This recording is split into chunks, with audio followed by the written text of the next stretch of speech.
Pemerintah kan bareng karo rakyat. Yuk orang Tegal menyatu yuk. Kita bangun pemerintah kita sendiri, kita bangun kotanya sendiri. Ada koalisi yang kuat. Bareng-bareng, royong tidak keberpihakan. Iya, menyatulah. Kita yuk. Kamu pinginnya apa, pemerintah bisa apa? Ayo kita gotong royong, ayo kita menyatu bareng. Ngawiji bareng, yuk menyatu bareng. Proses pencarian jadi diri, kembalilah kepada ibumu. Dan sebagai orang Tegal, ibunya orang Jawa, kita bicaranya kembali kepada budaya Jawa, kembali kepada Ibu Pertiwi. Pahami, kenali budayamu, kita akan ketemu jadi diri kita. Jangan hanya ngikutin tren aja ya. Iya, jangan hanya ngikutin tren. Ngikutin tren malah semakin jauh nyatanya kok.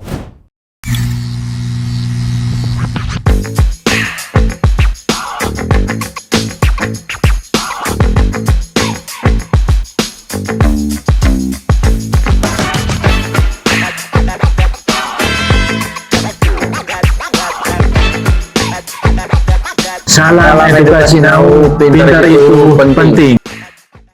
Assalamualaikum warahmatullahi wabarakatuh. Balik lagi bareng kami, Paki dan Bro Ahmad di channel Edukasi Now. Pintar itu penting. Ya, terima kasih buat yang udah nonton dan subscribe di channel kami. Dan yang belum, yuk subscribe channel kami biar kami tetap semangat buat bikin konten yang mengedukasi generasi muda biar bisa bersaing dengan masyarakat global. Ya, hari ini kita kedatangan narasumber penting ya, Bro Ahmad ya. Iya. Yaitu salah satu paslon wali kota Tegal, yaitu Pak Uyit. Selamat datang Pak Uyit. Iya. Sehat ya Pak? Sehat, Mas. Iya, siap. Ya, hari ini kita fokus bahas apa nih Bro Ahmad? Ya, jadi tema kali ini kita akan membahas generasi muda pintar memilih pemimpin kota Tegal, Bro Paki. Jadi di channel Edukasi Now ini kita tidak hanya mengedukasi saja Pak, tapi kita juga belajar merespon isu-isu sosial di lingkungan masyarakat kota Tegal.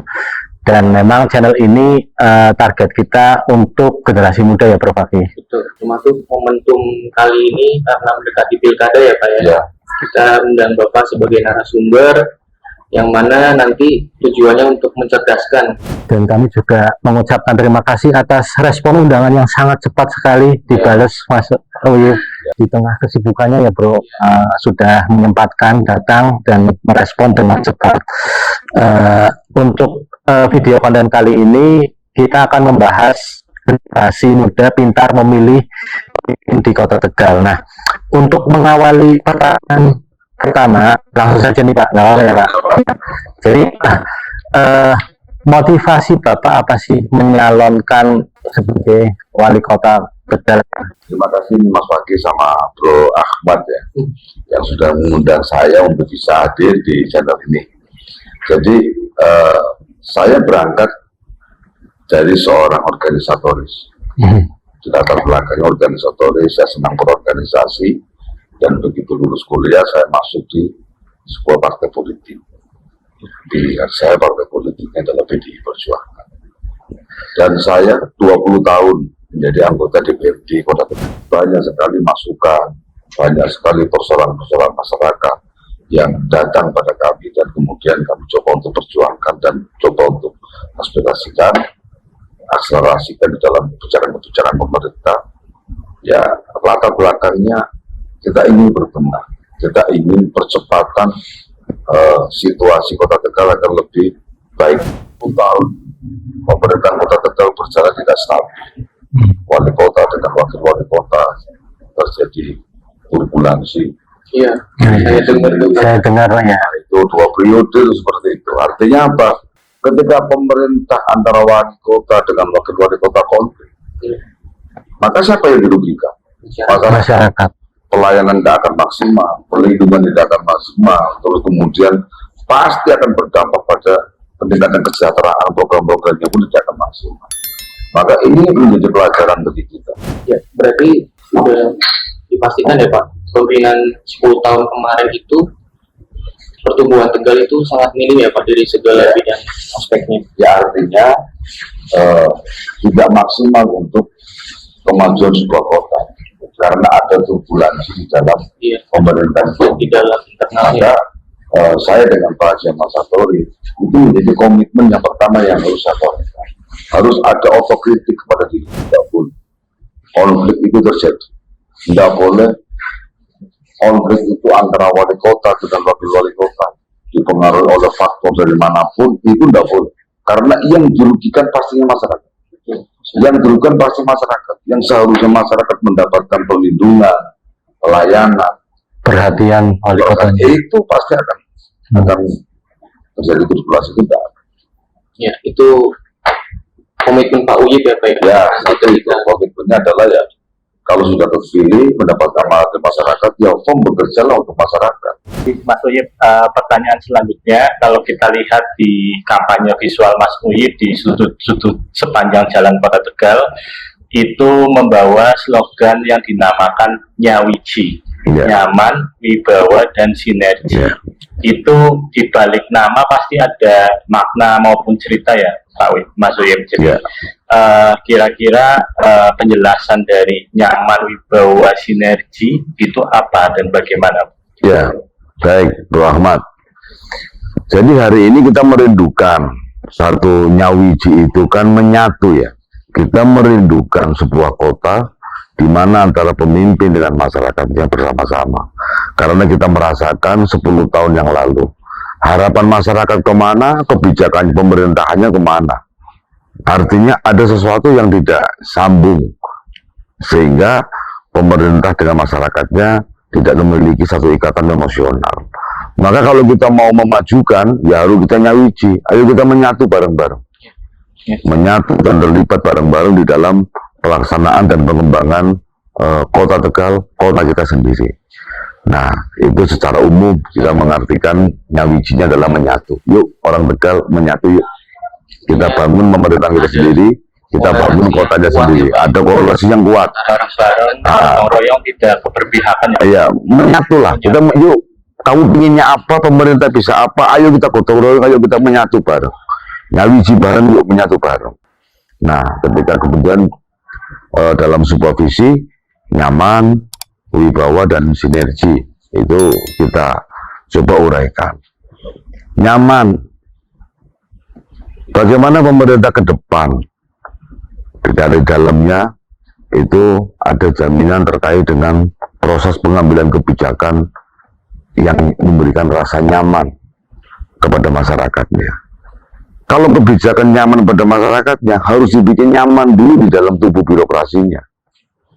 Jadi, good and clean government-nya ini harus clear dulu.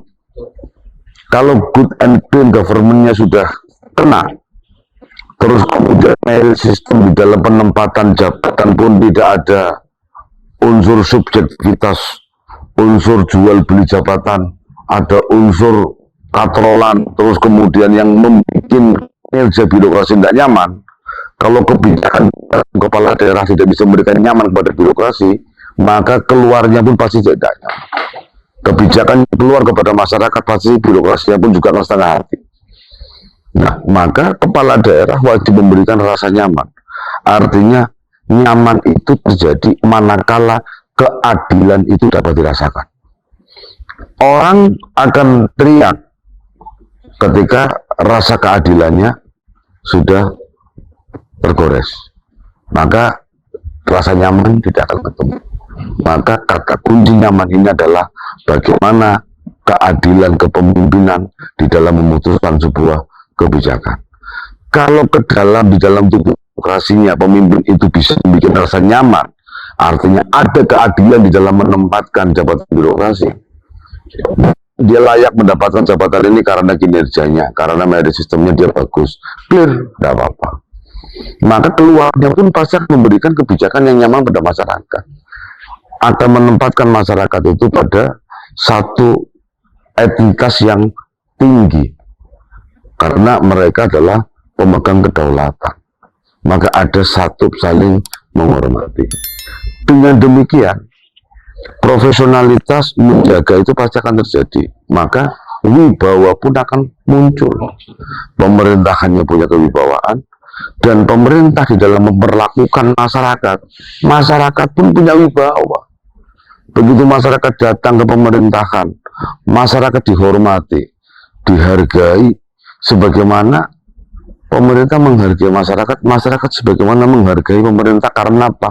Sikapnya yang baik, memberi rasa nyaman oleh masyarakat. Masyarakat menilai, oh kebijakannya berkeadilan, kebijakannya ini, pasti di bawah pemerintah naik.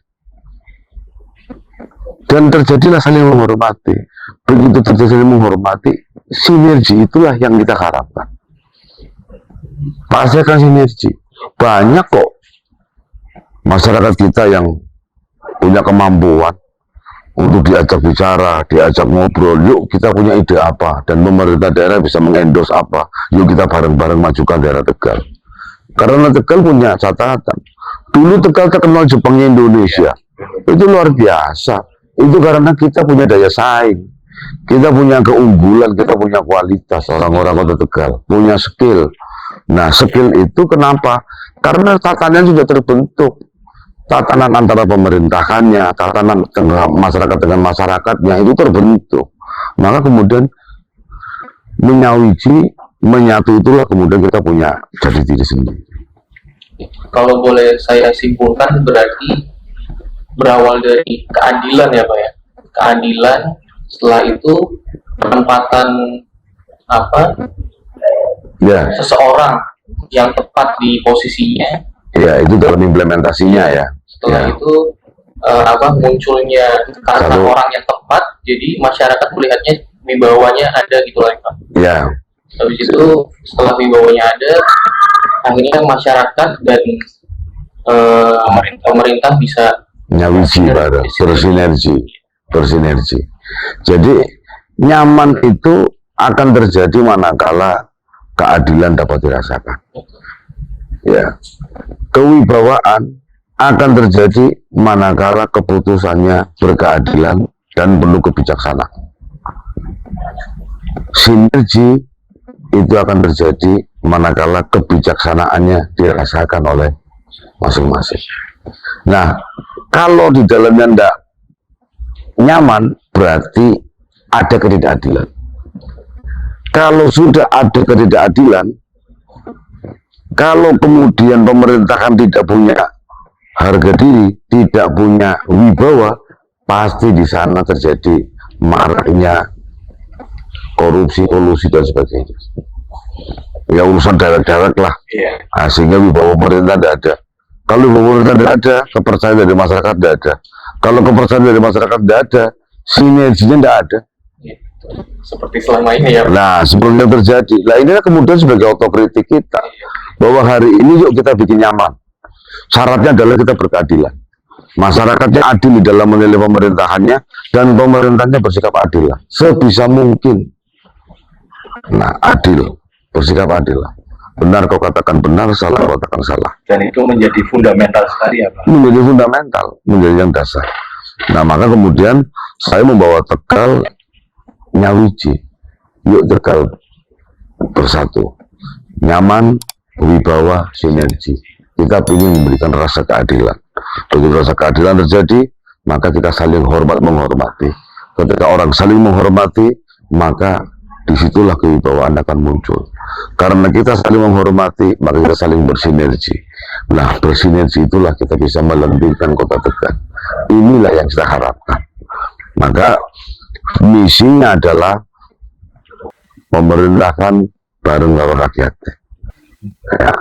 Jadi misi Tegal nyawiji, pemerintahan yang dekat dengan masyarakatnya, pemimpin dengan warganya. Itu tidak ada jarak, kita bersatu bareng-bareng. Jadi masyarakat juga nggak takut ya Pak? Nggak takut, nggak ada jarak. Iya. Ya saya kan ketika terpilih, saya merasakan bahwa saya adalah rakyat. Wali kota itu hanya jabatan orang menyebut saja. Tapi sejatinya saya siapa? Saya rakyat yang ditugaskan oleh rakyat untuk memastikan bahwa rakyat terlayani, rakyat terlindungi, rakyat tersejahterakan. Jadi prinsip saya ketika kemudian terpilih, saya tidak merasa kok bahwa saya itu jabatan kemudian mau ditaruh di kepala gagah ini. Tidak ada rasa sedikit pun seperti itu. Yang saya rasakan ya saya rakyat. Dan saya akan memperlakukan diri saya selamanya menjadi rakyat. Hanya rakyat yang ditugasi untuk memastikan rakyat terlayani, rakyat tersejahterakan, rakyat terlindungi. Tugas saya adalah itu. Karena itu amanat yang diberikan oleh rakyat ketika memilih kepala daerah, memilih wali kota. Ya, selanjutnya Pak, tadi sudah membahas slogan ya Pak, Nyawi. Ya, visi, misi. Ya. Visinya ya Pak. Ya. Visinya, tujuan besar dengan ketulusan yang luar biasa ya Pak dari Ya. Mas Uyip untuk menjadi wali kota Tegal yang bisa endingnya adalah masyarakat dan pemerintah itu saling sinergi ya Pak ya. Ya. Ya, selanjutnya mungkin bisa dijelaskan Pak, misinya Pak. Ya. Misi mencapai visinya Wiji itu apa aja? Ya. Misinya ini akan terurai di dalam 9 karsa, 9 program.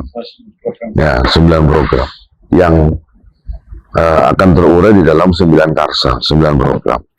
Sebetulnya program yang kami usulkan, program yang kami hadirkan, ini bukan program baru, tetapi program untuk menjawab apa yang menjadi harapan rakyat. Program yang sejatinya yang harus dinikmati atau dimiliki oleh rakyat, oleh masyarakat. Karena ini perjalanan kontemplasi 20 tahun.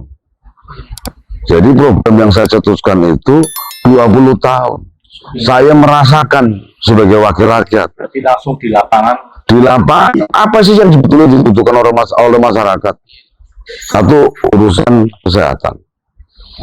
Urusan kesehatan. Maka kemudian kita bikin program bahwa kesehatan dari ribet, cuma bawa KTP, urusan kesehatan beres. Jadi alur administrasi yang dia harus bikin pengantar, dia harus bikin ini, harus bikin itu kita pangkas. Lah hari ini ada orang, Bro Ahmad, nganter pasien, Iya. mangkate waras balik melu meriang. Begitu ditakoni bisa ada meriang, mumet ngurus administrasinya, ngalur gitu nyetan ulung. Belum ngurus obatnya ya Pak? Ya, belum ngurus obatnya dan sebagainya. Nah ini kan menjadi sebuah koreksi. Loh, pemerintah melayani yang seperti apa? Ya dibikin mudah dong. Nggak perlu bikin ribet seperti itu. Bisa apa enggak? Ya bisa lah. Maka kebijakan administrasinya kita pangkas, kita permudah. Cukup bawa KTP, urusan kesehatan beres. Kemudian kita punya program yang namanya santunan kematian. Santunan kematian ini bagi masyarakat kita sangat bermanfaat. Kenapa? Karena begitu ada orang kena musibah, mereka butuh pembiayaan. Ya untuk apalagi dalam rangka menjaga adat kita. Ada tahlil pitung dina, ada tahlil 40 siji dina, 40 hari. Itu kan menjadi sebuah tradisi yang selama ini memang ada. Nah bagi masyarakat kecil kita, masyarakat yang kurang mampu, duit 1 juta itu sangat berharga. Tetapi duit itu ditunggu keluarnya 8 bulan, menjadi tidak bermakna lagi. Maka besok santunan kematian akan kita keluarkan pada saat hari itu juga. Berarti lebih cepat, gampang, dan langsung ke ahli warisnya ya Pak? Langsung ke ahli warisnya. Datang ke kelurahan, hari itu ngabari kepada kelurahan untuk bikin surat keterangan kematian pada hari itu. Maka kelurahan langsung datang menyampaikan belasungkawa atas nama pemerintah kota sama wali kota, uangnya keluarin, jring. Pada hari itu juga ikut Langsung keluar ya Pak? langsung keluar. Ya, itu program yang pertama, program kesehatan dan santunan kematian. Yang kedua, hari ini yang menjadi beban di masyarakat Kota Tegal atau persoalan adalah pendidikan. Pendidikan ya. Ya, begitu ada urusan zonasi aja kita semuanya pusing. Iya. Pusing semua. Kenapa? Ya kenapa? Karena kita tidak mensosialisasikan lebih jauh. Kita tidak menyampaikan kepada masyarakat bahwa aturannya zonasi. Zonasi itu nanti kayak gini, kepentingannya seperti ini. Harusnya kan tersampaikan seperti itu. Sehingga masyarakat mengetahui apa sih substansi dari zonasi itu sendiri. Itu kalau dalam perkara zonasi. Tetapi ada kepentingan yang lebih mendasar lagi. Bahwa hari ini Kota Tegal harus punya kesadaran peningkatan kualitas sumber daya manusia melalui pendidikan. Maka program pendidikan pendidikan yang ingin kami canangkan bukan pendidikan hanya sampai JSLTA, tapi sampai dengan sarjana. Sarjana kita biayai sampai lunas, sampai selesai dia menjadi sarjana. Oh, beasiswa Pak nanti? Iya, kita biayain, tapi pemerintah daerah yang milih. Oh, diseleksi ya Pak? Ya, seleksinya berdasarkan pada sisi aktivitas sosialnya. Oh, Saya akan melihat latar belakang keluarga. Kalau keluarganya memiliki kepedulian sosial, keluarganya memiliki kuat di dalam merasa perlindungan sosial kepada lingkungannya, maka kita akan proteksi anaknya. khususnya di Kota Tegal ya Pak? Di Kota Tegal. Di Kota Tegal. Karena hari ini kesalehan sosial itu apa sih? Ketika kita punya rasa dengan lingkungan, kita sama-sama punya kepedulian, itulah kesalehan sosial. Orang bertuhan, tapi kalau kemanusiaannya dia rendah, itu bertuhannya itu salah. Orang bertuhan, implementasinya adalah kesalehan sosialnya pasti akan baik. Maka dia dengan manusia bisa memanusiakan manusia. Nah, orang-orang yang seperti itu kita proteksi. Keluarganya kita lihat, ini bapaknya aktif dalam kegiatan sosial.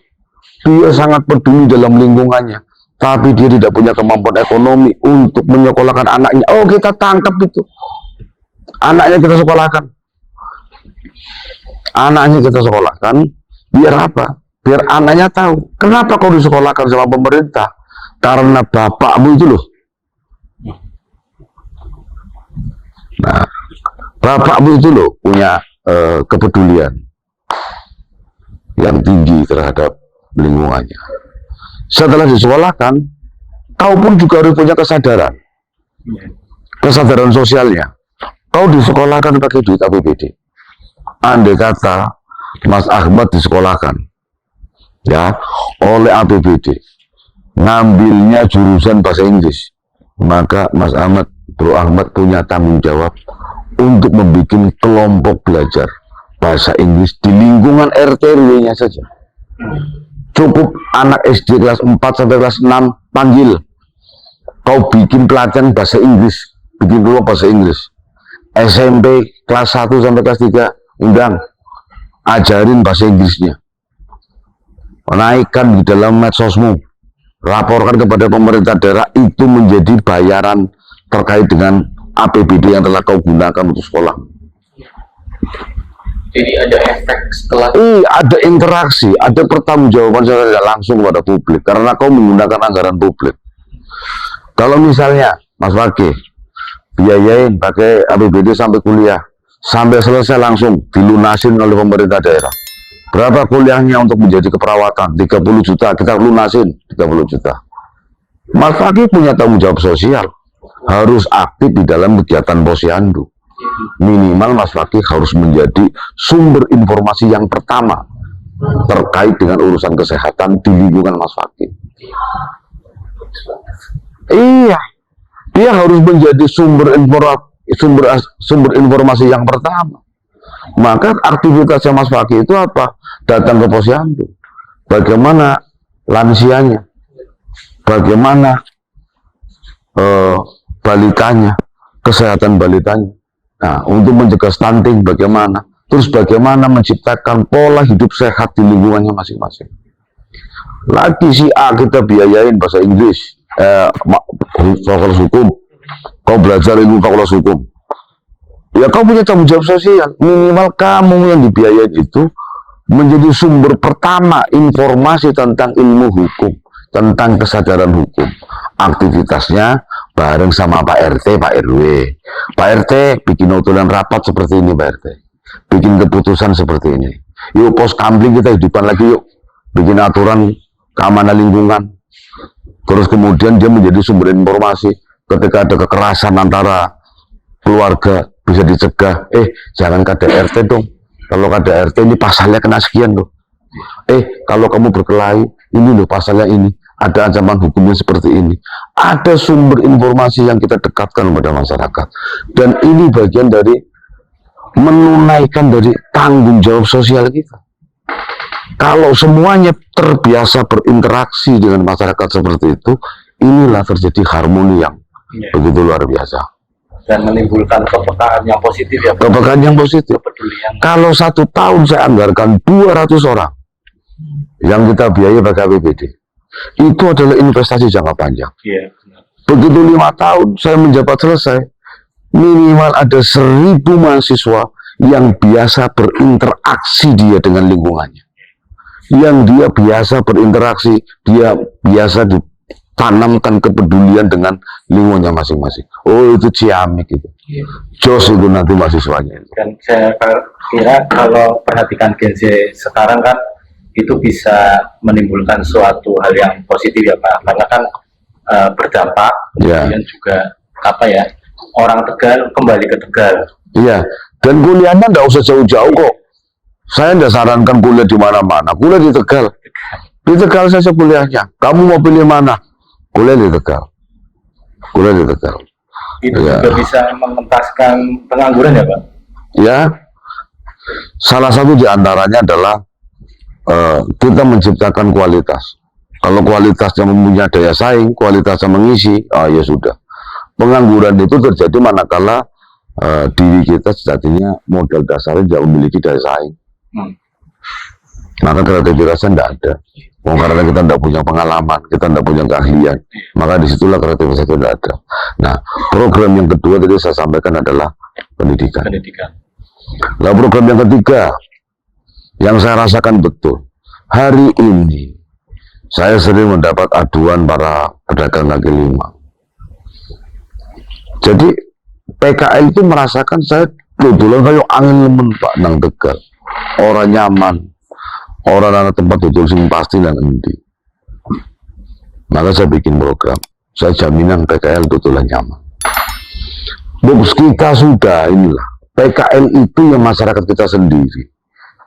Kalaupun mereka berjualan salah tempat, ya edukasi ya, ngomong baik-baik, tidak perlu kemudian main pindah, terus tidak perlu kemudian langsung main gusur. Loh, tahu itu pemerintahan dipilih untuk siapa, diadakan siapa yang mengadakan pemerintahan itu? Masyarakat. Kok kamu tega main gusur seperti itu? Tidak boleh. Tidak boleh. Itu rakyatmu, pemegang kedaulatan. Tanyain baik-baik, ngobrol. Pengaturan dan penempatannya ya. Iya, dijak mangan, betul. Aja wetenge ngelir jak mangan, langsung baru digusur, jak makan dulu. Perutnya kenyang baru diajak diskusi. Ini kamu tidak pantas. Kalau kamu saya tempatkan di sini bagaimana? Ada dialektika, ada proses musyawarah. Maka saya katakan, saya menjamin ketika menjamin bahwa PKL harus berjualan dengan nyaman. Yang ketiga. Berarti pemerintah menyediakan tempat ya Pak. Iya. Dan kebijakannya mudah untuk di reach sama. Iya, sama masyarakat. Kebijakannya bikin ayam bro. Bikin ayam, jangan bikin pusing, jangan bikin gaduh. Nah, kalau hari ini kan yang bikin gaduh malah pemerintah sendiri. Itu tidak boleh. Lah yang boleh di mana? Tidak tahu solusinya. Ya kan? Berarti kan bikin ribut itu, bikin gaduh. Ya kalau PKN tidak boleh jualan, yang boleh di mana? Ya disiapkan dong. Kalau selama ini belum bisa menyiapkan, kalau juga gaduh, kita lagi tutulan. Tutulan nanti. Dan pendapatannya dari situ ya Pak. Nah ya makanya. Nah, itu yang ketiga. Yang keempat, rumah bodol dan dani.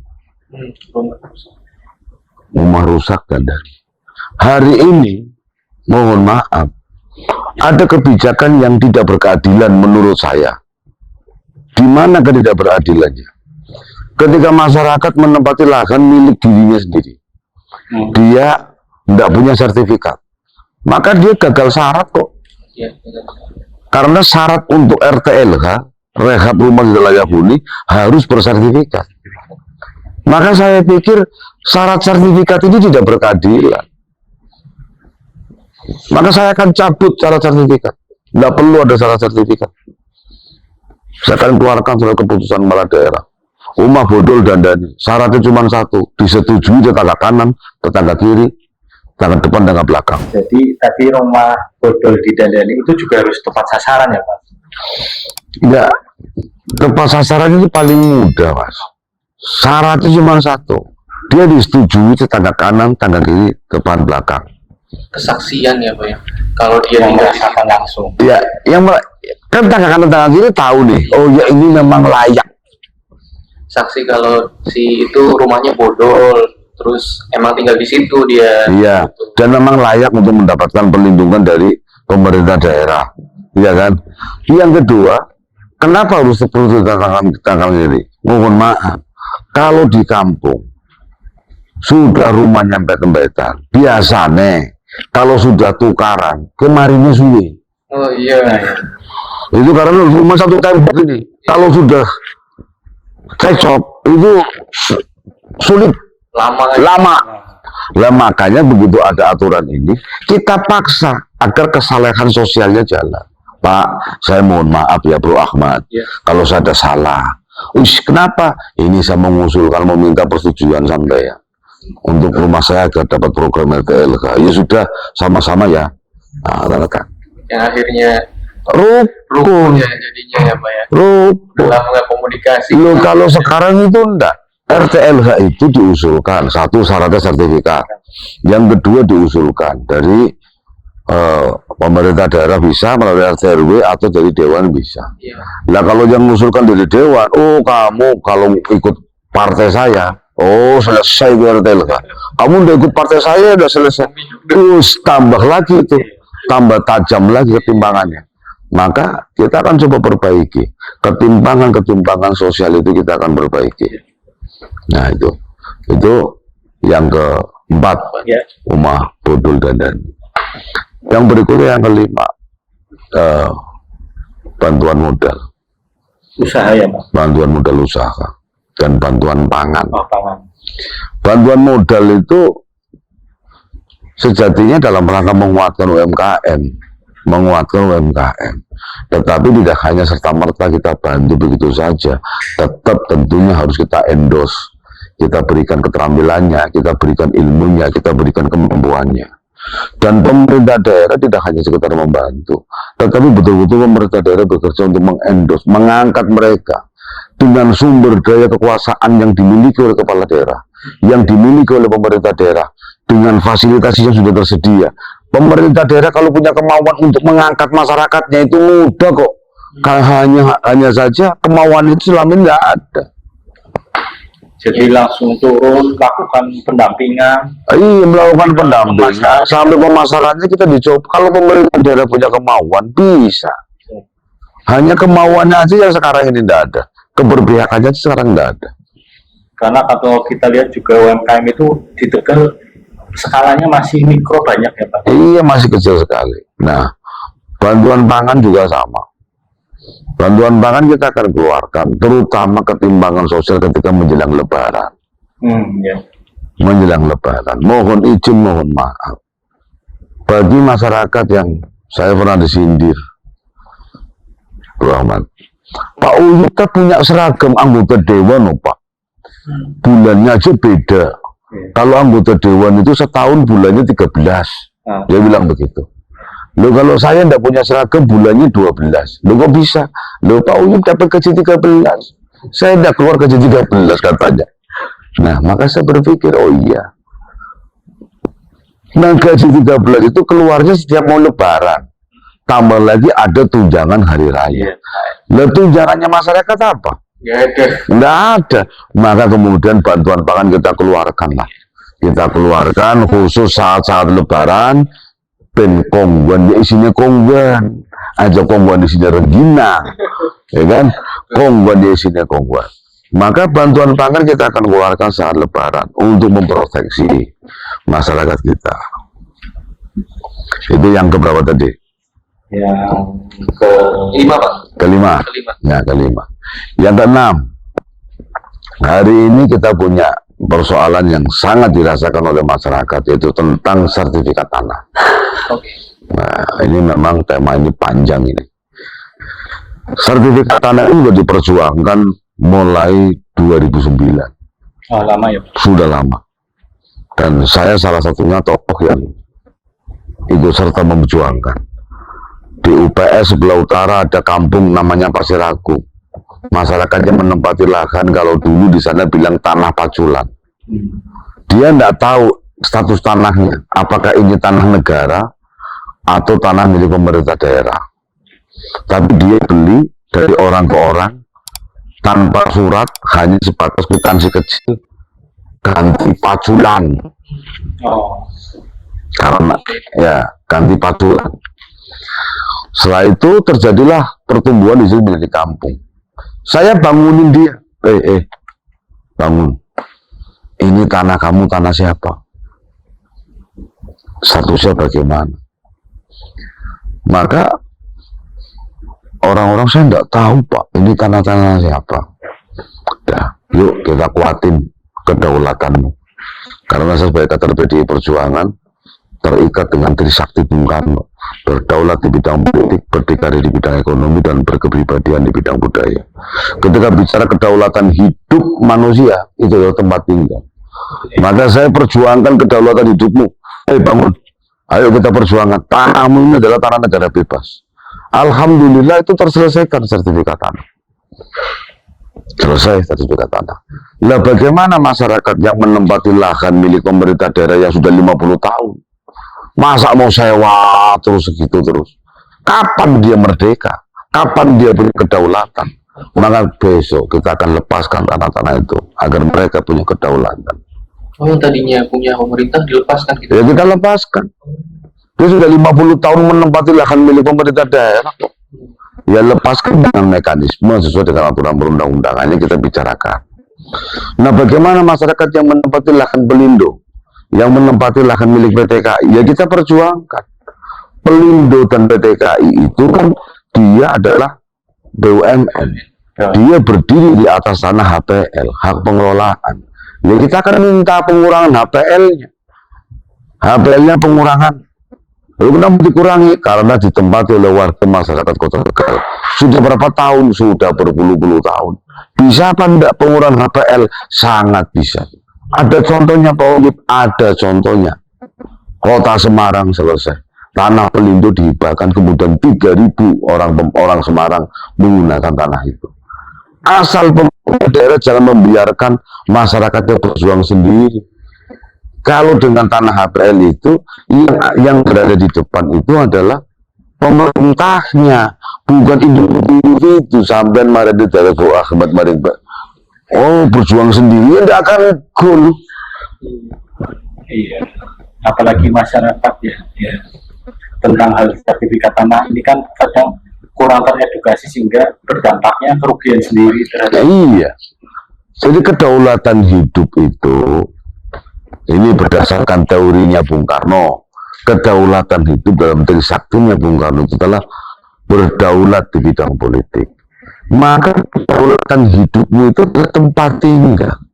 Kalau kamu punya tempat tinggal, itu tanahmu, itu bangunanmu, maka kau punya kedaulatan. Mau kamu bangun apa, mau dibentuk model apa, wis tanah-tanah dhewe. Dan ketika kita berpulang, ada rasa nyaman karena kita sudah bisa melahirkan generasi sing bakalnya tetap aman. Lah kalau tanahnya masih ngontrak, kenggo anaknya nguprimen, mati doro tenang bos. Kan begitu ibaratnya begitu. Berarti dia meninggalkan dengan posisi yang dia tidak punya kedaulatan. Maka kita harus kuatkan mereka biar kita punya, masyarakat kita punya kedaulatan hidup. Begitu kedaulatan hidup tercapai, maka kemandirian ekonomi itu bisa Mengikuti ya? Mengikuti. Terus tenang tuh. Begitu kemandirian ekonomi bisa, maka kepribadian dia bisa bentuk. Anaknya mana gadik dah tukang insinyur dari Bang dulu. Tukang insinyur, sekolah insinyur gue. Nah punya kepribadian. Dia bisa mengarahkan anaknya kemana. Tadi ngomongin masalah tanah, Pak. Kalau tanah terkait dengan tempat ibadah seperti apa, Mas? Nah, hari ini Pak yang tempat ibadah, yang menempati lahan milik pemerintah daerah. Lah ngapain? Pemerintah daerah mau ngambil. Wani gusur masjid. Ini karena masjid di atas tanah Pemda, maka mau cari sama Pemda. Wani, oh rekrutu wani, kalau udah berani dilepas. yang tempat ibadah, karena itu ada fungsi sosial. Ya kita akan lepas itu berpuluh-puluh tahun, dan banyak sekali tempat-tempat ibadah yang berada di atas tanah milik pemerintah daerah. Nah, ngapain pemerintah daerah pegang? Toh itu punya fungsi sosial.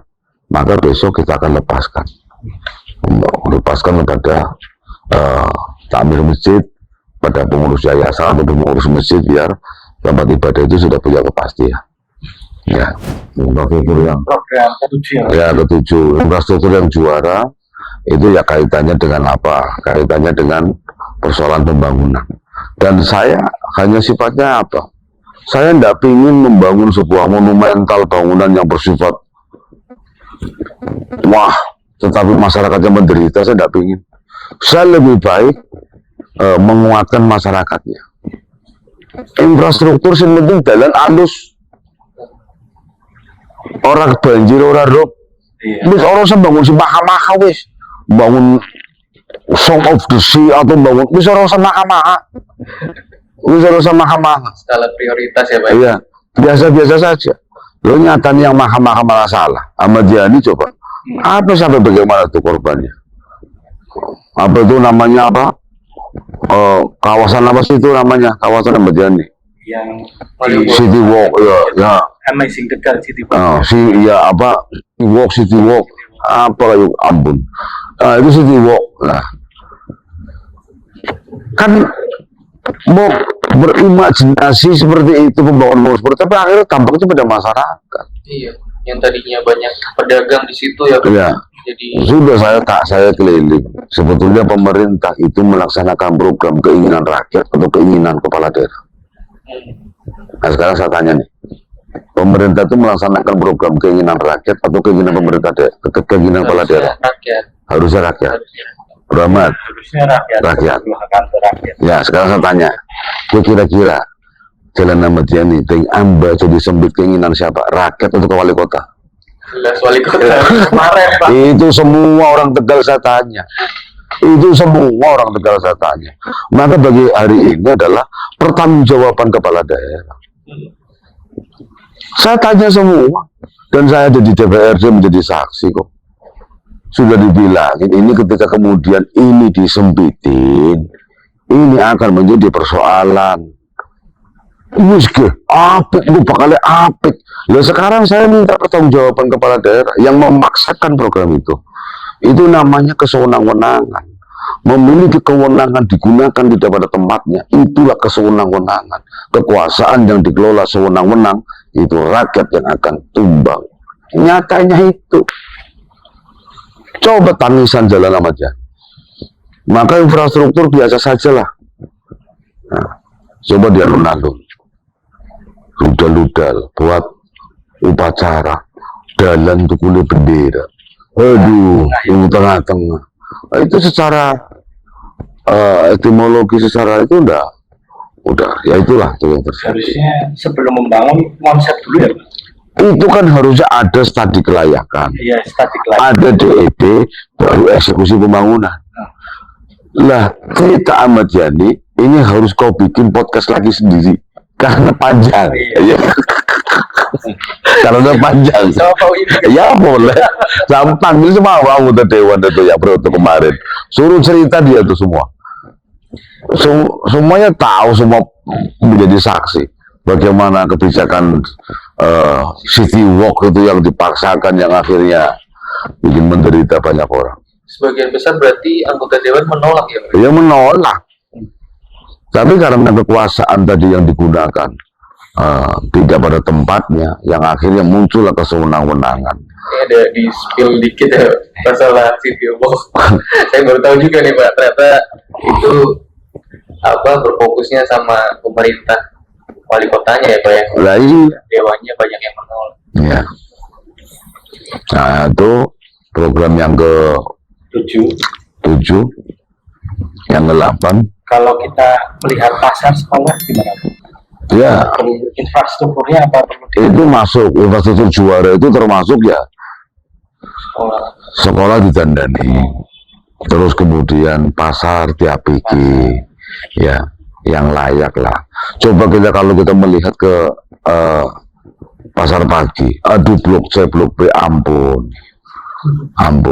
Coba kita lihat jangan jauh-jauh, yang itu di alun-alun Jalan Pancasila, itu kan udah pasar malam itu. Iya. Itu diapain itu selama ini? Udah diapa-apain, cuman Enggak diapa-apain. Iya karena enggak ada kesentuh kebijakan pembangunan di sana.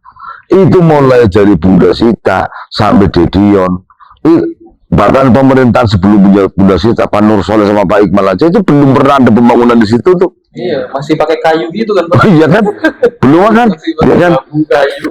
Iya kan? Itu kan fakta. Jadi banyak sekali pasar-pasar yang hari ini terabaikan.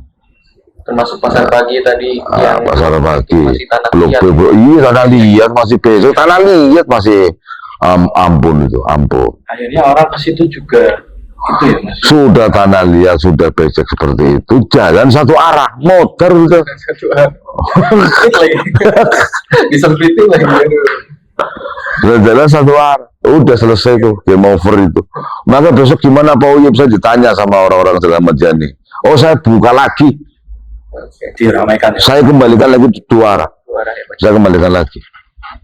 Ya, infrastruktur itu kaitannya dengan infrastruktur, jalan, jembatan itu kita akan perbaiki berdasarkan memang skala itu kebutuhan. Yang terakhir kaitannya dengan honor yang layak.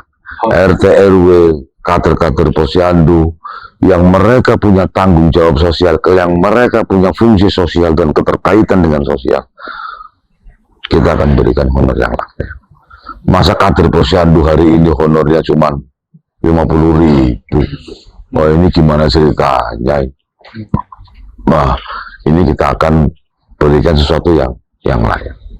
Dan yang terakhir, menjamin pemerintahan yang melayani, melindungi dan mensejahterakan. Nah, pemerintahan yang ngayomi, ngayani, ngayani, membuat sejahtera, ngayani masyarakatnya dibikin kaya, dikuatkan, dikayakan dengan kebijakan-kebijakannya. Jadi itu Mas, yang 9 program ini kontemplasi dari sebuah realita yang hari ini dibutuhkan. Maka saya tidak punya program baru. Yang ada adalah program untuk menjawab kebutuhan orang Tegal karena saya orang Tegal. Jadi saya tahu kebutuhan orang Tegal, itulah yang dibutuhkan orang Tegal. Itu yang dibutuhkan orang Tegal. Luar biasa banget ya Bro Ahmad ya. Setelah tadi dijelaskan poin-poin misinya ya Pak ya, dan juga program yang konkret turunannya ya. Itu benar-benar memihak sama rakyat ya Pak. Menjawab kebutuhan rakyat Tegal, persoalannya, problematikanya, serta memudahkan memudahkan akses dari masyarakat ke pemerintah juga yang akhirnya menimbulkan sinergi yang baik. Jadi ketika nanti terpilih, jangan anggap saya pimpinan. Saya adalah rakyat yang ditugaskan oleh rakyat untuk memastikan bahwa rakyat terlayani, rakyat terlindungi, rakyat tersejahterakan. Sama. Hanya saya lagi ditugaskan sampean untuk memastikan memastikan masyarakat Tegal terlayani. Alatnya untuk itu apa? Birokrasi. Maka birokrasi ini harus diatur oleh orang yang tahu birokrasi. Jangan orang yang tidak tahu birokrasi suruh ngatur birokrasi. Ya, untuk mengetahui birokrasi dibutuhkan pemahaman, pengalaman untuk mengetahui bagaimana birokrasi ini bisa diarahkan. Dan disitulah keteladanan kepemimpinan akan diuji. Nah, diujinya ada di situ. Nah, kalau punya keteladanan kepemimpinan diuji, ya dia akan bisa selesai. Menjadi teladan untuk bisa mengatur birokrasi sebagai alatnya untuk melayani masyarakat, alatnya untuk melindungi masyarakat, alatnya untuk mensejahterakan masyarakat. Di tangan birokrasi dan pemerintahan inilah rakyat semuanya terlayani. Tapi iya, yang benar. Nah, kan konsepnya begitu. Kalau Pak Uyip sudah mengkonsep nih Pak, seperti tadi dari visi dan misinya itu, lalu mengenai pemerintah di level bawahnya Pak Uyip nih Pak, misalkan ada yang nggak bisa mengikuti atau melenceng, itu gimana Pak? Ya, artinya kalau saya akan saya sampaikan, saya bukan seorang pengusaha, Saya seorang politisi. Kalau seorang politisi itu yang saya jaga itu adalah integritas. Integritasnya itu apa? Satunya kata dengan perbuatan. Itu yang saya jaga. Saya kalau sudah bilang A ya A, maka kalau orang Tegal, aku ke Blakasuta. Blakasuta. Apa aneh? Apa? Ya, Pak. Ya, Blakasuta. Jadi ketika kemudian saya sampaikan, saya tidak punya beban politik, saya tidak punya beban kepada di bawah pemerintahan. Kamu bisa kerjakan, saya hargai. Kamu ketika tidak bisa kerja, ya sudah. Kamu harus punya kesadaran diri bahwa sejatinya ada kepentingan yang lebih besar yang sedang kita laksanakan, yaitu kepentingan masyarakat. Ya sudah, kita ganti aja. Tidak perlu kemudian kita beban karena ada persoalan yang lebih besar, yaitu masyarakat itu. Kau bisa tidak kerja untuk masyarakat? Kalau kamu tidak bisa kerja, ya kamu sudah sini aja. Apalagi melihat pemimpin yang pencitraan ya Pak. Oh iya, saya padanya aja, saya biasa aja. Jadi ke depan nanti, ya kalau ya kayak gini aja biasa, nggak usah biasa aja. Biasa rahat. Iya biasa rahat aja sudah. Coba nih kita melepaskan dari gambaran-gambaran feodalisme. Bahwa kepala daerah apa sih kepala daerah? Gubernur apa sih gubernur? Presiden apa sih presiden? Oh sejatinya kau juga adalah rakyat. Yang hebat itu adalah rakyatnya. Yang tinggi itu adalah rakyatnya. Maka presiden itu adalah pelayan rakyat. Gubernur adalah pelayan rakyat. Wali kota adalah pelayan rakyat. Maka tuanku adalah rakyat, kata Pak Ganjar. Ya maka dikata Pak Oyub, ya saya adalah rakyat yang ditugaskan oleh rakyat untuk memastikan rakyat terlayani, rakyat terlindungi, rakyat tersejahterakan. Saya tugas saya adalah itu. Hanya sebatas itu. Kalau seperti itu anak-anak muda juga percaya ya, kepercayaan publik juga akan timbul kepada pemimpin-pemimpinnya ya. Ya. Karena kalau kita lihat di kondisi berita-berita sekarang, anak-anak muda itu tidak peduli dengan situasi sekarang, apatis ya terus. Ya. Jadi karena gini, untuk Gen Z hari ini, ya ini tantangan kita nih. Bagaimana Gen Z itu punya pemahaman, punya pemahaman. Jangan keliru dulu di pemahamannya. Kadang-kadang belum mau mendalami, tapi sudah menyimpulkan. Ini generasi instan ini, ya kan? Literasinya kurang, tapi langsung menyimpulkan. Habis menyimpulkan, tidak tanggung jawab, tinggal pergi lagi. Nah itu Berlaku Gen Z ya. Ya itu tidak boleh begitu. Jadi kenali dulu, kenali, pahami, baru tindakan. Sebelum memutuskan itu kan tindakan. Kau kenali dulu, kau pahami dulu, baru kau ambil keputusan. Ya, Tiga itu ya Pak ya. 3. Kenali, pahami, tindakan. putuskan. Iya, putuskan tindakan itu, tindakan. Kenali, pahami, baru Itu tindakan. teman pintar buat generasi Z ya, yang sebentar lagi akan memilih juga ya. Jadi kami mengundang Pak Oyub di sini biar teman pintar semua bisa lebih mengenal ya Pak ya. Ya, betul. Pak Oyub itu dengan keseriusannya, ketulusannya, keahliannya untuk memimpin Kota Tegal biar masyarakat Kota Tegal itu sejahtera ya Pak ya. Dan tentu saja dengan pengalamannya betul 20 tahun ya Pak ya. Tahun itu enggak benar. Saya juga dulu Gen Z di masa itu, di masa itu. Ya di masa itu saya pernah menjadi anggota Dewan Termuda se-Jawa Tengah. Oh, oke. Ya, calon pimpinan Ketua Dewan Termuda se-Jawa Tengah. Pemilihan Ketua Dewan itu hampir menang. Kalau dulu Ketua Dewan dipilih, suara saya tinggal terpaut 1. Terpaut 1. Kalau saya kemarin menang Ketua Dewan di tahun 2004, itu saya Ketua Dewan Termuda. Usia 24 tahun jadi Ketua DPRD. Wah, itu Gen Z betul itu ya kan? Ya. Jadi ya tadi pelajaran kita nih yang saya pelajari dari beberapa guru, dari beberapa orang tua. Tadi kenali, pahami, baru tindakan. dalam mengarungi kehidupan. Berikutnya ada lagi pilarnya, pilar orang hidup. Berbuat yang baik-baik saja lah. Bermanfaat bagi orang. Berbuat yang baik-baik saja. Berbuat yang baik dengan yang tidak baik kita tahu kok. Sejatinya kita tahu. Oh, ini saya berbuat baik, ini saya tidak berbuat. Sejatinya tahu. Maka berbuat baik-baik saja. Berbuat yang baik-baik saja. Kalau punya rezeki, kasih sedekah. Terus yang terakhir, jangan dihitung-hitung, jangan diingat-ingat. Udah 3 itu rumus pilarnya kehidupan. Selamat. Berbuat baik-baik saja. Punya rezeki, aweh, jangan dihitung-hitung. Selesai. Ya, mungkin itu tadi ya, Bro Ahmad dan teman Pintar. Mas Rif sudah menjelaskan visi-misinya dan program-program turunannya yang menurut kami konkret ya, konkret, fokus ke kesejahteraan masyarakat Kota Tegal. Nah, ini ada pertanyaan nih Pak dari kami. Sebetulnya kami kan channel edukasi ya Pak, yang juga merespon kondisi atau momen-momen yang ada di masyarakat. Nah, sekarang kami ingin bertanya Pak tentang gimana sih menurut Mas Uyip tentang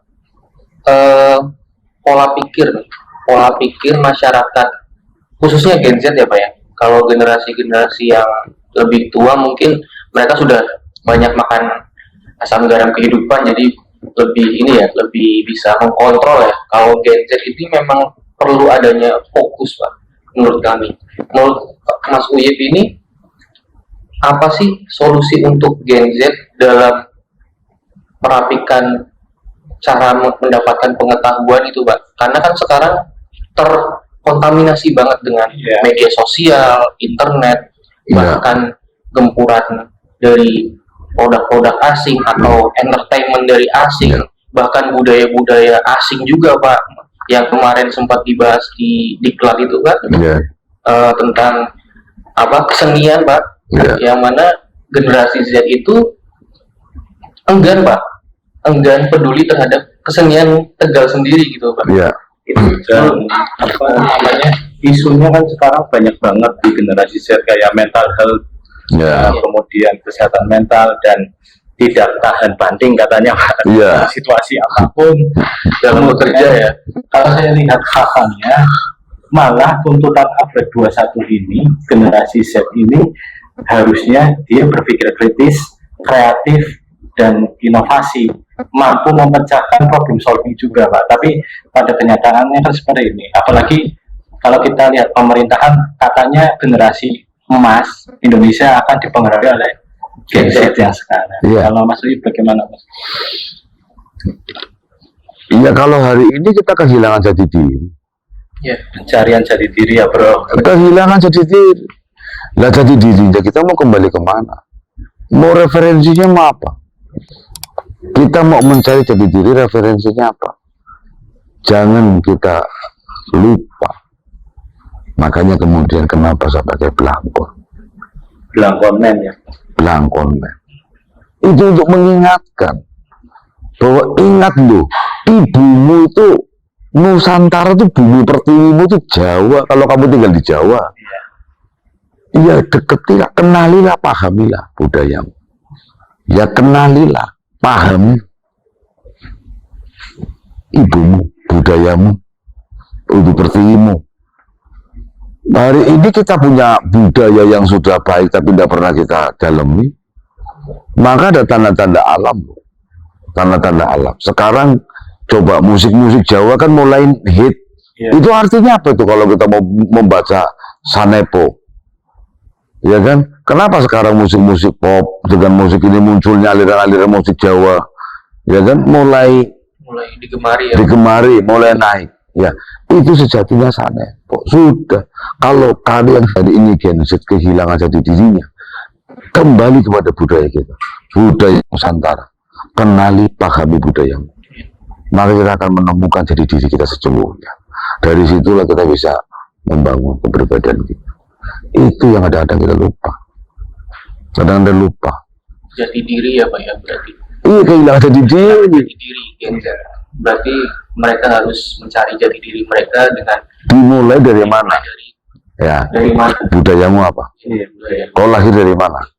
Kau ada di mana? Kau dibesarkan di mana? Ibumu siapa? Kembali ke rahim ibu pertiwi. Jangan kemana-mana. Kembali ke rahim ibu pertiwi. Ketika anak kemudian kehilangan jati diri, dia pasti akan dicari oleh ibunya. Ini lahir saja ya, cerita lahir. Pasti akan dicari ibunya. Dia akan menarik pelukan ibunya. Bu, saya gini-gini. Nah, sama. Kalau kita dalam sebuah kehidupan bangsa, dalam kehidupan sosial ini, kembali ke ibu pertiwi. Ibu pertiwimu mana?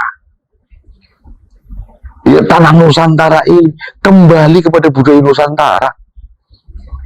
Seperti halnya kita kembali kepada pelukan ibu kita. Jadi ini yang harus ditanamkan kepada Gen Z untuk bisa mengenali, memahami, kenali dan pahami ibumu, Nusantara, kenali dan pahami budayanya, maksudnya budaya Nusantara. Maka saya kemudian pun mengalami proses seperti itu. Karena saya juga punya anak-anak saya yang Gen Z kan. Ini gimana ini? Ya, kaum rebahan, ya kan, kelihatannya di kamar anteng, tenang. Tahu-tahu main gaji sampai seharian pun juga, aduh ini gimana? Kemudian begitu saya ketemu, oh ini budaya nih. Saya pakai belangkon. Ya alhamdulillah sekarang saya arahkan anak saya untuk mengenali budayanya, mengenali adat istiadatnya. Kau saya ajarkan. Anak-anak saya kalau peringatan di sekolahan, kemarin ada peringatan Maulid Nabi di sekolahan, dia pernah pakai belangkon, sudah sana belangkon sendiri, tahu anak mau itu. Ya, begitu saya tanya, ya itulah proses. Bagaimana kita mengenali budayamu, mengenali ibumu. Ya kita harus mengikuti cara bahasa, cara pakaiannya ibu. Mau saya ibunya Jawa, ya udah ada Jawa dipahami, dikenali. Ya sudah itu. Saya kira itu ya. Jadi kalau saya, menurut saya, proses pencarian jati diri, kembalilah kepada ibumu. Dan sebagai orang Tegal, ibunya orang Jawa, kita bicaranya kembali kepada budaya Jawa, kembali kepada ibu pertiwi, pahami, kenali budayamu, kita akan ketemu jati diri kita. Jangan hanya ngikutin tren aja ya. Iya, jangan hanya ngikutin tren malah semakin jauh nyatanya kok. Nyatanya semakin jauh. Filter ya. Harus benar ya. Terus yang kedua apa Bro Ahmad tentang ekonomi? Oke, yang kedua Pak, terkait dengan ekonomi ini lebih ke ini sih Pak, UMKM yang pertama ya, dan kita lihat UMKM di Kota Tegal ini skalanya masih mikro, Ya. kemudian kaitannya juga banyak kan masyarakat Kota Tegal ini menjadi konsumen ya, Ya. dan ketika produk lokal, bagaimana caranya produk lokal ini mampu bersaing dengan produk-produk dari luar Tegal, Ya. seperti itu Pak. Ya, artinya pemerintah harus hadir ya, harus hadir untuk melakukan pelatihan produksinya kita perbaiki untuk memenuhi dengan standar, memenuhi dengan standar kelayakannya. Manajemennya kita perbaiki. Jadi produksinya kita perbaiki, manajemennya kita perbaiki, dan pemasarannya kita perbaiki. Jadi nanti bisa bersaing.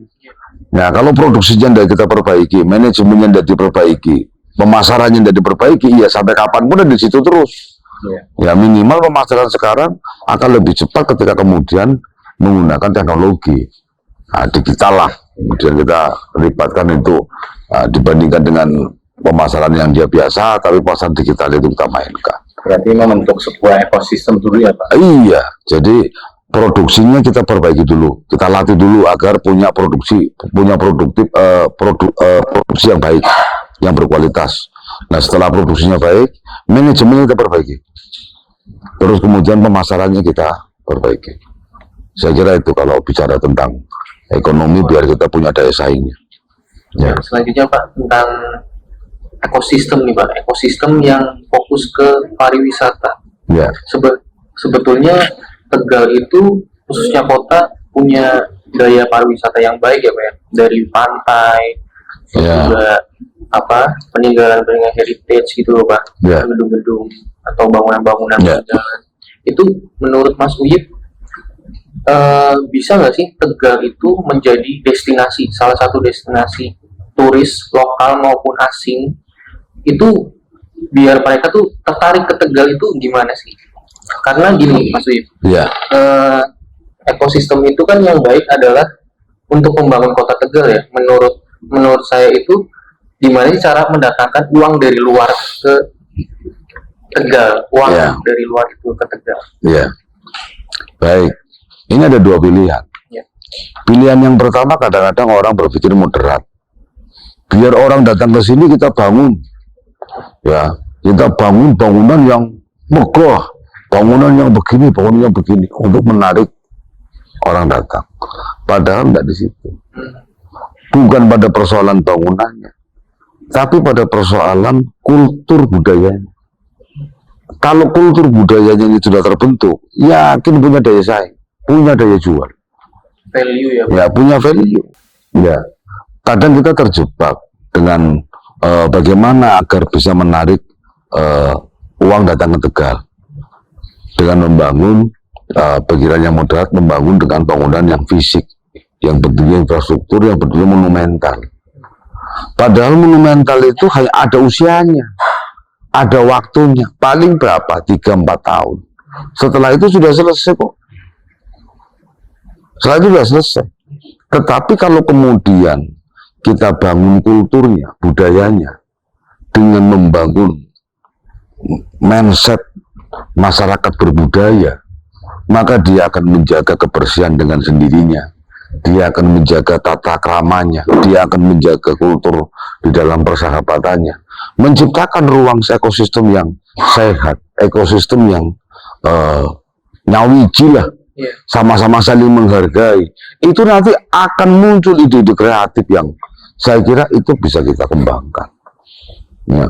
Bagaimana kita punya wisata misalnya kayak pantai, tetapi kalau di sana budaya tidak terbentuk, mereka egois, mereka sendiri-sendiri, mereka tidak bisa, tidak akan jadi, tidak akan jadi. Maka yang paling mendasar itu adalah bagaimana budaya ini bisa terbentuk. Jadi kalau mau menghadirkan, kita harus punya kembali. Ketika kemudian kita menguatkan budaya kita, ketemu jadi dirinya, kita bisa bangun apapun di sini. Saya kira itu. Di Indonesia saja ada ya Pak, Bali contohnya. Ya, Bali, Ya, masuk gitu. ya Jogja, Jogja. ya kan. Nah, Tegal bumi ngapak kan bisa itu, ngapak saja sudah, ngapak Tegal. Nggak usah gaya-gaya kemana, ya gunakanlah asli bahasamu asli. Ngapaknya itu, nggak usah gengsi dengan ngapak, ya memang kita orang Tegal. Ya karena saya analisis juga Pak, sebenarnya turis-turis dari mancanegara itu datang ke Indonesia ya bukan mencari teknologi, bukan mencari wahnya gedung, tapi mencari kesederhanaan Pak. Iya, kesederhanaan, originalitas, Iya, otentik, natural, ya, otentik, natural, pokoknya kulturnya itu loh, yang tidak ada. Ya kalau kita bicara teknologi mereka lebih canggih. Bicara makanan di sini setiain ada spaghetti, ya karena makanan Cina, spaghetti. Wong Barat karena kasih awul-awul yang tidak pernah makan, ya kan? Oh sudah, itu harusnya kita membangun dari situ. Ya. Selanjutnya Pak, ini yang sempat saya tahu juga Pak dari para nelayan ya Pak ya, itu banyak gempuran dari asing Pak, yang di mana di sana itu ada banyak cold storage Pak yang dimiliki oleh asing, dan juga dampaknya itu para nelayan itu dapat harga dijualnya murah Pak ke mereka gitu loh Pak. Ya. Itu solusinya gimana Pak? Ya sebetulnya informasi itu juga tidak benar juga. Oh gitu. Ya tidak benar juga. Cold storage ini banyak juga orang-orang Tegal yang punya cold storage. Juragan-juragan Tegal punya cold storage banyak. Cold storage itu kan hanya untuk tempat penyimpanan. Iya. Nah, penjualannya itu ke Korea. Iya. Ada diimpor ke Korea. Hanya importirnya ini yang masih monopoli, yang masih single, hanya Korea. hanya Korea. Ya, sehingga kan harganya nggak bisa kompetitif. Nah, tapi kalau kemudian dibuka channel lain, bisa impor ke Cina, bisa impor ke negara Timur Tengah, nggak dimonopoli satu titik itu, ya saya kira harganya akan berkompetisi. Jadi kalau cold storage-nya itu banyak punya nelayan yang dia juragan kapal, dia punya kapal 5, terus dia bikin cold storage itu banyak. Tapi yang dimonopoli hanya Buangnya yang nggak bisa. bisa ya. Buangnya yang nggak bisa. Nah, ini yang menjadi kendala di situ. Dan Nah, nanti kita akan pikirkan jalan keluarnya. Kita akan pikirkan jalan keluarnya. Untuk keluar ekspornya ini kita harus minta pusat ini mengizinkan kemana. Saya kira itu. terus Pak, yang terakhir Pak, pertanyaan terakhir dari kami mengenai teknologi dan AI Pak, yang sekarang mungkin banyak digunain sama Gen Z, yang akhirnya membuat mereka itu tidak mencari, tidak belajar dari buku-buku yang sudah ada Pak. Dia hanya masukin shortcut ya, shortcut lah Pak, seperti itu. Ya. Itu, dan di Tegal ini mungkin sudah banyak sih Pak yang menggunakan. Ya. Menurut Pak Uyut itu gimana? Ya, itu residu dari salah satu kecepatan teknologi. Saya juga kaget, banyak ini yang kemudian, Pak, ini saya ciptakan lagu buat Pak Uyut. Wah, saya pikir dia bikin lagu sendiri, dia bikin ya. Ternyata, oh kau ini lagu, aduh ampun, ya kan? Ternyata cuma bikin kata-kata, terus kemudian dimasukkan dalam sebuah aplikasi dan jadilah sebuah lagu dengan aransemen yang secara otomatis itu stick malah Pak. Nah itu. Jadi ya inilah salah satu tadi tantangan kita semua. Kalau akar persoalan cuma satu, kalau kita punya jati diri, hal-hal yang perubahan-perubahan itu tidak akan goyang. Betul. Ya karena kita tidak punya jati diri, nah itu akan goyang. Maka punya jati diri bisa mengkontrol teknologi. Mengendalikan. Maka disitulah juga harus punya ilmunya, kesalehan dalam berteknologi. Kita punya tempat guna, kita punya kebutuhan. Oh ini nggak butuh, oh ini nggak itu, ini nggak kreatif, oh ini nggak. Nanti akan ditinggalkan seleksi alam. Seleksi alam itu nanti akan meninggalkan hal-hal yang teknologi itu, nanti kita bisa memilih. Oh ini hanya untuk alternatif terapan saja.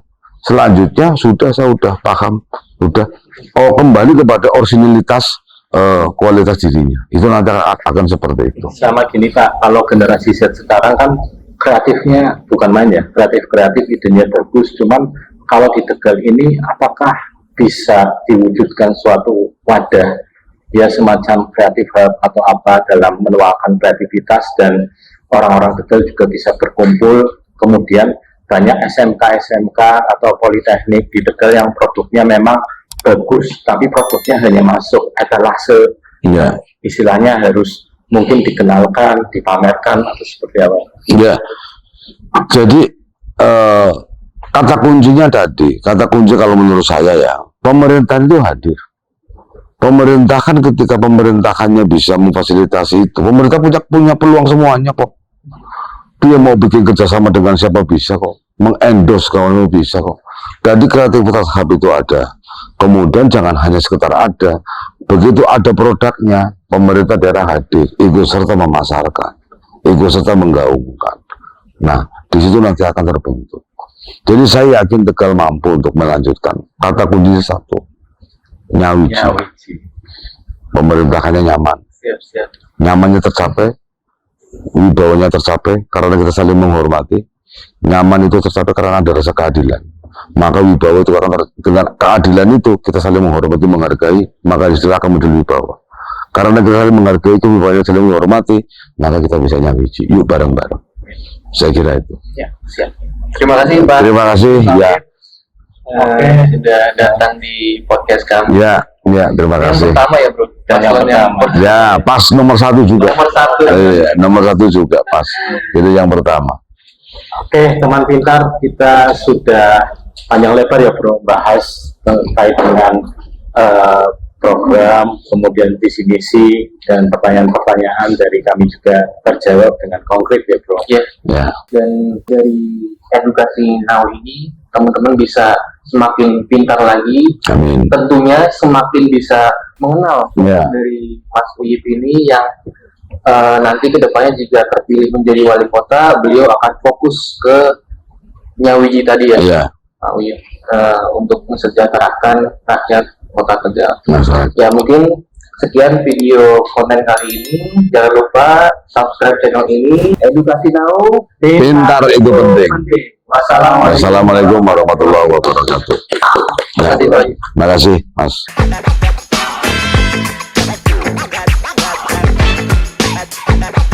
Salam edukasi now, pintar itu penting.